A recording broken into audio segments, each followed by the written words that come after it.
میدان عرفات میں آخری نبی رحمت حضرت محمد صلی اللہ علیہ وآلہ وسلم نے 9 ذی الحجہ 10 ہجری 7 مارچ 632 عیسوی کو آخری خطبہ حج دیا۔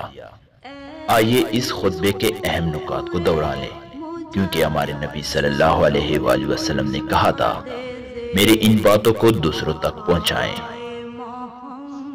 اے لوگو سنو، مجھے نہیں لگتا کہ اگلے سال میں تمہارے درمیان موجود ہوں گا۔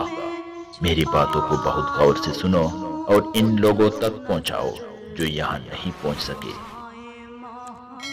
اے لوگو، جس طرح یہ آج کا دن، یہ مہینہ اور یہ جگہ عزت و حرمت والا ہے، بالکل اسی طرح دوسرے مسلمانوں کی زندگی، عزت اور مال حرمت والے ہیں۔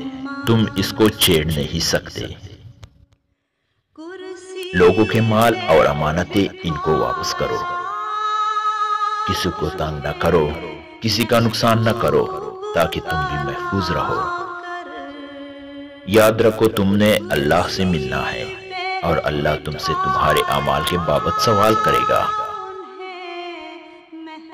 اللہ نے سود کو ختم کر دیا، اس لیے آج سے سارا سود ختم کر دو، معاف کر دو۔ تم عورتوں پر حق رکھتے ہو اور وہ تم پر حق رکھتی ہیں۔ جب وہ اپنے حقوق پوری کر رہی ہیں تو تم ان کے ساری ذمہ داریاں پوری کرو۔ عورتوں کے بارے میں نرمی کا رویہ قائم رکھو، کیونکہ وہ تمہارے شراکت دار اور یہ بے لوث خدمت گزار رہتی ہیں۔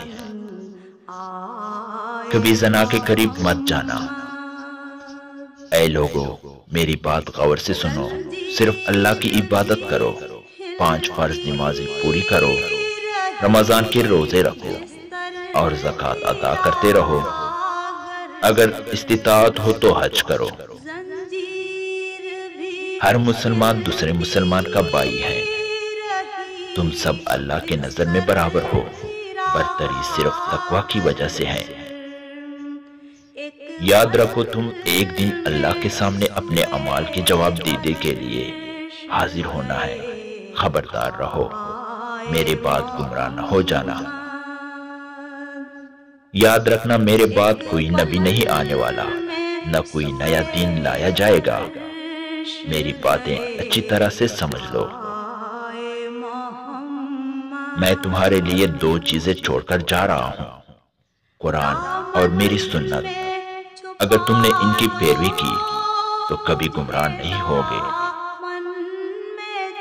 سنو تم لوگ جو موجود ہو، اس بات کو اگلے لوگوں تک پہنچانا اور وہ پھر اگلے لوگوں تک پہنچائیں، اور یہ ممکن ہے کہ بعد والے میری بات کو پہلے والوں سے زیادہ بہتر سمجھ اور عمل کر سکیں۔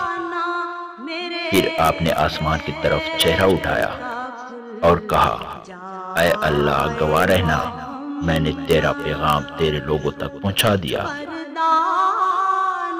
اللہ ہمیں ان لوگوں میں شامل کرے جو اس پیغام کو سنے اور اس پر عمل کرنے والے بنے اور اس کو آگے پھیلانے والے بنے۔ اللہ ہم سب کو اس دنیا میں نبی رحمت صلی اللہ علیہ وآلہ وسلم کی محبت اور سنت عطا کرے اور آخرت میں جنت الفردوس میں اپنے نبی کا ساتھ نصیب فرمائے۔ آمین یا رب العالمین۔